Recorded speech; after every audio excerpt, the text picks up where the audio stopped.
I'm having a chat with this is the beginning of his second season as executive director of the Santa Barbara Chamber Orchestra, Kevin A. Marvin, who has come into Santa Barbara a little over a year ago, like a storm or something. We'll talk about it. But the Santa Barbara Chamber Orchestra, I think it's okay to say, has been kind of status quo. And all of a sudden, with the arrival of this new executive director in front of me, Kevin A. Marvin, we have had explosions and fireworks and all kinds of stuff. We're going to talk about the opening night. We're going to focus on the opening night of the new 2015-16 season of the Santa Barbara Chamber Orchestra. This will be the 37th season. Now look at this, a community of about 200,000. Say, metro community, yes. 200,000, a professional opera company, a professional symphony orchestra, and a professional chamber orchestra. How lucky can you get? Kevin, what's it like? Where did you come from? And what's it been like this past year or so in Santa Barbara? Well, Dan, it doesn't really get any better than Santa Barbara. It's beautiful. It's paradise. There are plenty of folks who enjoy culture and the better things, the sophistication parts of life, and it's just been a joy. I arrived almost a year ago to date, and I came from Denver, Colorado, where I ran a small arts nonprofit after a long, extensive career in banking. And throughout my career, I'd served on many different boards of directors and always got to do some of the fun jobs when I was on the board, such as brand development or marketing or rescaling the hall, and work with some of the artists. But nothing quite like what I've been able to do here, where you can really sink your teeth in and make a difference and make something really great. So it's been terrific, and the people in Santa Barbara have been so welcoming and friendly and supportive. So. And you've, if you will, taken the bull by the horns in many ways. You have radically redesigned the brand of Santa Barbara Chamber Orchestra. It is absolutely avant-garde, it is colorful, it is progressive, it is also somehow wispish and chamber music-ish. I mean, there's something so magical about it. I congratulate you on that. The website, let's just put that out right now. sbco.org. It's that simple. Santa Barbara Chamber Orchestra.org, sbco.org. And the reason I want to emphasize it is you have also had your hand in the works on redesigning completely that web page. And now that the whole website for Santa Barbara Chamber Orchestra is easily accessible, makes total sense, looks great.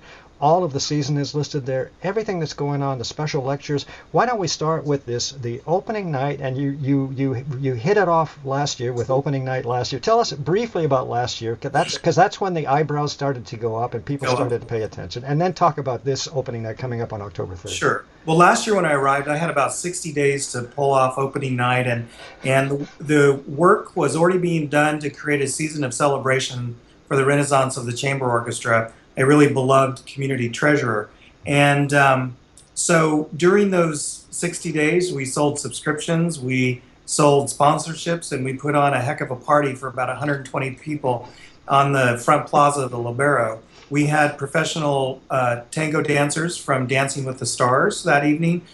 We also had tapas, and we had great weather, which it rained a little bit earlier in the day, and that startled me, but the night came off wonderfully, and obviously that was just the bow on the present, which was the chamber music that night that Maestro Oyama put on for the community. And it was just a wonderful, magical evening, and it led to a true season of celebration, a renaissance of the organization that showed record amount of single ticket holders and also participants in the family program. So with this momentum moving forward, we decided that each year we should have a great opening weekend, and this year we're starting with Fire and Ice, which is attributed to the Firebird, which will be played in the concert. And that particular party will center around those components of fire and ice, with the ice sculptures and orange and red. And we're also going to have ballet from the State Street Ballet. Two performances there. We'll have Kate, their principal ballerina, will be performing something from the Firebird, and then we'll also have something from Midsummer's Night's Dream that'll be performed. We have wonderful caterer, and we have a roving violinist. It's also a little bit of a secret, but I'll share with you that Tesla automobile will also be there, we believe. Oh, So we'll have 2 Teslas on display, and if everything goes right. So if not, we'll still have a wonderful party. But we're hoping that they'll be a part of it that evening. The concert will feature Schumann, Mendelssohn, and Stravinsky. So it should be just an absolutely wonderful night, and it's October 3rd. yeah, and you know you're pretty feisty here, Fire and Ice. I mean, this is Tango and something or other was last year. Got everybody excited. If I may say so, the beverages and other treats flowed very nicely last year, and it looks like there's going to be plenty of Fire and Ice this time. I think we figured out that, what accompanies a great concert is a party. And part of the rebuild and renaissance of the chamber orchestra is really highlighting the intimacy that we have with our patrons and what we can bring that no one else really can. And that's this classical music art form and really touch people's lives in an emotional way as if they can see the music. And that is our theme this year, is see the music. And so when they come to a concert or they come to an event, we really want them to feel part of our family, part of what we're trying to do that night. And whether it's Moscow or St. Petersburg or Berlin, we're trying to bring the experience to them in an intimate way here in Santa Barbara. Yeah, and let's speak about conductor Heiichiro Oyama. I've known him since the late 70s. Yes. This is a major artist, major world famous violist still. Also a great conductor. I've just loved watching his conducting over all these many years. This is a first-rate orchestra, and I would say, I think I've said it a couple of years ago in a review. This really is one of the great professional chamber orchestras on the West Coast. Anyway, you know. I would have to echo that, and I may be a little biased, but I would have to echo that. Yeah. I will share with you that Heiichiro is a main reason why I'm here. He is a master at it, and it's such a community treasure that I really hope that people understand the value that he brings and the masterful hand he has as a conductor, because it really is something special. Now, I'm just, forgive me for looking down a little bit. I'm just trying, why don't you tell us, just to make sure, okay, I've got it. Right now, we are talking about season subscriptions are still available. And in that case, you get people who have interest all over Southern California. And these are Tuesday evening series, as well as the opening night on Saturday, October 3rd. But these are very easy evenings to come up and have really a first-class chamber orchestra experience. But why don't you give us that about where people can buy season tickets right now, and then how they can buy single tickets? Well, they can do it a couple different ways. They can visit our website at sbco.org, or they can call the office at 805-966-2441, or they can visit the Libero box office. Our goal is to make it easy for them.